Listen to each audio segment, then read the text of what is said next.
Il se passe que là derrière moi, vous avez vu, il y a une scène avec un peu des instruments. À droite et à gauche, il y a des buffets qui se préparent, derrière un bar, mais chut, on ne sait pas encore ce qui va se passer. Ben, je sais pas, j'ai vu de la lumière, je suis rentré et... On m'a demandé de venir, mais bon, j'ai quand même posé quelques questions, notamment à Fieschi et à Textoris, et puis je leur ai dit, mais il faut vraiment que je sois là.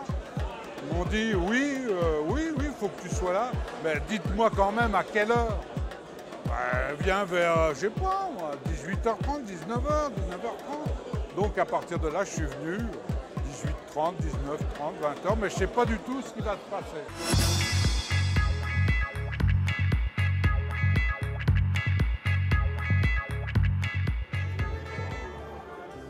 Son Excellence, Monsieur le Consul général de la Propontide. Monsieur le colonel commandant le Royal Bourbon et Madame. Monsieur le vicaire épiscopal aux armées de la République de Pannonie. Et Pascal, c'est le... Dans un premier temps, c'est la CE fédérale. Dans un deuxième temps, c'est le comité de coordination. Et ça remonte très loin, ça. Bon, quand on était jeune, quoi.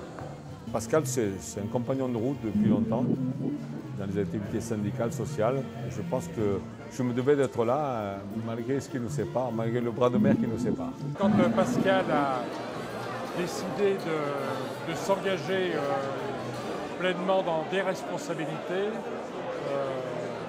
on a partagé un moment assez extraordinaire parce qu'il souhaitait véritablement apporter toutes ses capacités et je crois qu'il le faisait pas simplement au syndicat, mais également au niveau de la vie civile et au niveau du parti politique aussi. Son éminence, le cardinal archevêque primat des Seychelles et son enfant de cœur. Monsieur le président de la Société des gens de lettres du Bas-Berry et son garde du corps. Son Altesse impériale, le grand électeur de Bâle et la grande électrice. Je suis là ce soir pour Pascal, parce que Pascal pour moi c'est un moment important de ma vie. C'est un ami que j'ai découvert à Boulogne-Billancourt lorsqu'il est arrivé de Lyon, il est venu à Paris, à Boulogne-Billancourt. Moi j'étais le secrétaire de la section de Boulogne-Billancourt et donc on s'est connus.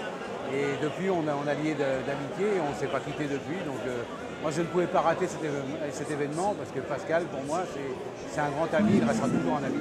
J'ai découvert un camarade que je ne connaissais pas, atypique sous bien des aspects, mais ô combien sympathique, ô combien riche en idées.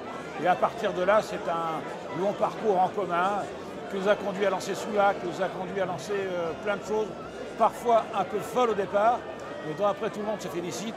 Et je crois que c'est le gage un petit peu de la qualité des individus tels que Pascal. C'est surtout à Soulac que j'ai bien découvert ses capacités de créateur. Comme c'est un grand imitateur de Johnny, je suis sûr d'une chose, c'est que lui, il ne s'expatriera pas pour ne pas payer les impôts. Non, c'est notre Johnny national. Avec Pascal, on chante, donc tout va bien, quoi. C'est un pote, Pascal, c'est inoubliable, Pascal. Ce que j'ai apprécié le plus chez lui, c'est son gros cœur. C'est un homme qui peut apparaître comme le gros dur, mais c'est en fait quelqu'un qui a la sensibilité du social qui lui permet de gérer des questions d'activité sociale comme peut le font, sans aucun esprit administratif, sans aucun esprit gestionnaire. C'est vraiment du fond du cœur qu'il est capable de gérer ces questions-là. Pascal, pour moi, c'est toutes les valeurs, tous ces mots qu'on a à la bouche. C'est la réalisation, Pascal. C'est la mise en œuvre de ces valeurs. Monsieur le ministre d'État à l'intendance, monsieur le sénateur maire de Boulzicourt et son chapelain, son éminence c'est le cardinal archevêque primat de Saint-Tropez. Au début, on nous prenait pour des frères, et puis le jour où certains lui ont dit « mais Pascal, c'est ton fils », et là tout a basculé. D'ailleurs, la plaisanterie est devenue de fort mauvais goût. Hein. Je savais qu'en venant me voir, j'allais rencontrer plein d'amis, plein de gens, que j'apprécie. Je suis en retraite depuis 3 ans. Donc c'est des camarades que je vois assez peu, alors que c'est des copains que je voyais tous les jours. Bon, ça me fait chaud au cœur de les rencontrer. Toi qui es vraiment un militant qui s'est forgé par la lecture, j'ai tout un tas de documents pour faire marcher la machine à laver, le micro-ondes, la cuisinière, même la toute belle cuisinière que tu m'as achetée, qui est très moderne, tu verras. C'est d'une simplicité, toi qui sais lire, qui comprends tout, tu pourras le faire. C'est Pascal qui part, c'est étonnant. Bon, il part officiellement, mais à mon avis, il part pas vraiment. Je ne vois pas un bonhomme comme ça arrêté. Il va rejoindre le camp des retraités actifs. Pascal, longue vie. Une anecdote particulière, peut-être oui. J'ai rencontré Pascal un jour à Borgo en vacances et il avait malheureusement une voiture qui ne marchait pas. En réalité, il n'y avait plus d'essence et il essayait comme il pouvait de bricoler le moteur, mais c'est vraiment pas sa tasse de thé. En général, c'est moi qui conduis et il y a un petit virage, au Cap d'Agde. Au moment de basculer vers l'institution CCAS du Cap d'Agde, si vous le prenez bien serré et à la bonne vitesse, vous pouvez, avec le rétroviseur droit, retailler les haies de Troène. Et ça, traditionnellement, tous les 2 ans, on faisait la tentative de tailler la haie de Troène. Et ça, c'est par exemple un des moments qu'il a toujours bien apprécié. Et ça fait 15 ans qu'on fait ça. Lors des premières rencontres en 1994 au Cap, Pascal va à l'aéroport avec le regretté Jean-Claude Loubatière, qui était président de la fédération, pour accueillir Karpov. Et ils sont sur le tarmac, et Karpov descend, il connaît Loubatière, il ne connaît pas Pascal à l'époque. Et comme il voit un grand lascar, il a cru que c'était un garde du corps, il était habillé en jeans, il s'est dit bon, c'est le chauffeur. Et donc il arrive et il donne ses valises à Pascal et il continue à discuter avec Loubatière. Et puis ils avancent, et puis à un moment donné, Karpov demande mais qui organise le tournoi? Il lui a dit c'est lui. Voilà, donc voilà comment Karpov et Pascal se sont rencontrés. Ils ont éclaté de rire tous les deux et puis l'amitié s'est pas démentie pendant plus de 13 ans. À Pascal, face au problème de la vie qu'il rencontre, courage, pas de désespoir et surtout qu'il reste ce qu'il est et qu'il continue comme ça. Aujourd'hui, s'il a des soucis quant à son devenir par rapport au problème de la Cour des comptes, je serai derrière lui et je le soutiens pleinement et de tout mon cœur. Je l'aime et j'aime tout ce qu'il incarne, tout ce qu'il représente et ce qu'il m'a fait découvrir. Moi, je peux dire que avant de connaître Pascal, je ne connaissais absolument rien à la culture et je serais tenté de dire que pour moi, c'était banal, ce n'était pas important. Et le contact de Pascal m'a fait découvrir la question culturelle dans ses diverses facettes et j'ai apprécié la culture, découvert la culture grâce à Pascal. Et tout le reste, évidemment, et rien que pour ça, Pascal, je t'aime et j'espère qu'on restera amis toute la vie. On regarde derrière tout le parcours qu'on a fait ensemble. On a encore vachement de trucs à faire, on sait les faire. Et puis on est là, quoi, solidaires entre nous, comme on l'a toujours été. Et puis on se fait la bise. Allez, ciao, je t'aime, à bientôt.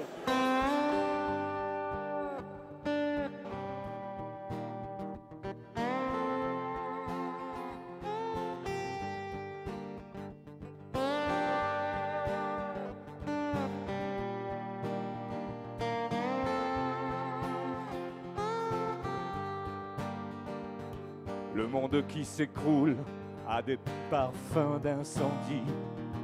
On a perdu la boule, on sait plus ce qu'on dit. Donc en fait, ce soir, j'ai l'honneur et l'avantage de vous dire que je ne ferai pas le discours de départ en identité du service de Pascal Lazare, parce que je ne suis pas lyonnais. Mais quelque part, j'avais des boules en moi en me disant que finalement, Lyon aura quand même été le premier club français à sortir des coupes européennes, bien avant Lens. C'est comme ça, Oui, vous pouvez dire où, ça, j'ai fait une provocation au cœur de l'antre de Lyon.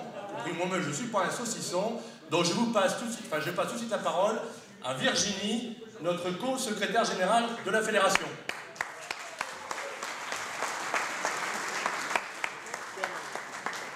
La légende de Pascal le précédait. J'aime cette image de personnage légendaire, tant Pascal me fait penser à Don Quichotte. Un Don Quichotte qui, avec les années, ne serait plus aussi efflanqué, mais qui en a gardé les rêves, les utopies, l'éternelle jeunesse. Aborder Pascal ne se fait pas sans mal. Si le personnage est connu, il l'est comme on connaît un mythe, sans trop savoir au fond ce qui le constitue, en risquant de reprendre au hasard des lieux communs. Je suivrai quelques fils qui, au-delà de ce qui fait la caractéristique des militants de notre entourage, et précisément de sa génération, font bien notre Pascal. Fils de militants communistes et CGT, à Alstom-Belfort, Pascal fait partie d'une génération de militants pour qui l'engagement dans le syndicat, dans le Parti communiste français, est véritablement au centre de la vie. Tous ces amis sont là. Ceux qui ne le sont pas me manquent. Je pense notamment à mes parents qui m'ont appris le respect, mais aussi l'amour, la musique et la politique. Comme si on avait dans sa tête cette fameuse phrase que Virginie, tout à l'heure, très gentiment a évoquée en citant René Char. Effectivement, nous ne sommes que des passants appliqués à passer. Et je voudrais dire aussi que c'est une fête qui me va droit au cœur et que tous, toutes, je vous aime. Et puis maintenant, la fête va continuer.